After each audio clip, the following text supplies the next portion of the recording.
تاسو تصور کولی شئ چې یوه ورځ سهار له خوبه راویښ شئ، د ښار دروازې وتړل شي، د لرې نه د آسونو غږونه راځي او له څو شېبو وروسته د اور لمبې د اسمان رنګ بدل کړي. دا یوازې د یوې کیسې برخه نه ده، دا زموږ د افغانستان په تاریخ کې یوه رښتینې پیښه ده. د چنګیز خان او هلاکو خان یرغلونه هغه شیبې وې چې ښارونه یې د وینو په سیندونو بدل کړل. د 12مې پیړۍ په وروستیو کې افغانستان د منځنۍ اسیا او منځني ختیځ د سوداګرۍ، علم او پرمختګ یو ستر مرکز و. د هرات، بلخ، غزني او نشاپور ښارونه د علمي او هنري فعالیتونو کوربه وو. هرات د شاعرانو، لیکوالانو او معمارانو ښار و. بلخ د فلسفې او تاریخ مرکز و او د ام البلاد یا د ښارونو مور په نوم یادېده. غزني بیا د غزنویانو له زمانې د اسلامي تمدن روښانه څراغ و. د ښارونو منځ کې د ورېښمو لاره تېره وه چې سوداګر له ختیځه تر روم پورې پرې تګ راتګ کاوه. خو دا ټول ارام ژوند د 1220 میلادي کال په شاوخوا کې په یوه ناڅاپي توپان بدل شو. چنګیز خان چې اصلي نوم یې تموچین و، د مغولیا له دښتو څخه راپورته شو. هغه د کوچي قبایلو مشري په خپلو لاسونو کې واخیسته او د یوه داسې جګړه ییز ماشین مشري وکړه چې نړۍ مخکې نه ولیدلې. د هغه پوځونو په سلګونه زره آسونه لرل او هر سرتیری یې په تیره غشي او لنډو تورو سمبال و. د افغانستان پر وړاندې د چنګیز خان د یرغل دلیل د خوارزمشاه او مغولو ترمنځ د سوداګرو د وژنې پیښه وه. کله چې د چنګیز خان یو کاروان د خوارزمشاه لخوا ووژل شو، هغه دا د جګړې اعلان وباله. په 1220 میلادي کال کې د مغولو پوځونه له شمال ختیځ څخه افغانستان ته ننوتل.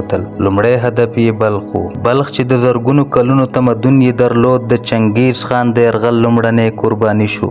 د ښار ټول اوسیدونکي یا ووژل شول یا غلامان شول، کورونه یې وسوځېدل او معبدونه او جوماتونه له خاورو سره برابر شول. بخارا او سمرقند که څه هم نن د افغانستان برخه نه دي، خو د هغه وخت د ختیځ خراسان د لوی فرهنګي خلکې برخه و. د همدې برخلیک ښکار شول. چنګیز خان د دې ښارونو د وژنې او ویجاړۍ امر ورکړ ترڅو د نورو ښارونو لپاره د عبرت مثال شي. هرات هغه وخت د خراسان زړه بلل کېده. د ښار خلک د مقاومت لپاره ودرېدل، خو د مغولو د پوځ ځواک د دوی له وسه وتلی و. 3 ورځې پرله پسې د قتل عام صحنې جوړې شوې.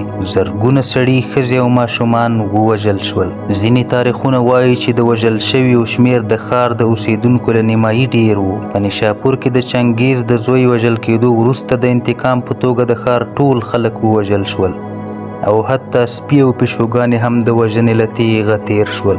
غزني هم له دې برخلیک خوندي پاتې نه شو. د ښار تاریخي ماڼۍ، کتابتونونه او مدرسې وسوځېدل. هلاکو خان د چنګیز خان لمسی د 14مې پیړۍ په منځ کې د خپل نیکه د لښکرو لاره تعقیب کړه. که څه هم د هغه تر ټولو مشهور یرغل د بغداد نیول و، خو د افغانستان شمالي او مرکزي سیمې هم د اور او وینې ډګرونه کړل. هلاکو د اسماعیلیه د کلا ویجاړولو لپاره ځانګړې جګړې وکړې چې ځینې په افغانستان کې هم وي. د هغه پوځونو د خلکو کروندې ورانولې، څاروي لوټل او ښارونه یې له نقشې ورکول. د چنګیز او هلاکو د یرغلونو تر ټولو غمجن اړخ د علمي او فرهنګي مرکزونو له منځه وړل و. کتابتونونه چې د سلګونو کلونو علم او هنر پکې خوندي و، وسوځېدل. شاعرانو، عالمانو، هنرمندانو یا د تیغ لاندې ژوند له لاسه ورکړ یا یې مهاجرت وکړ.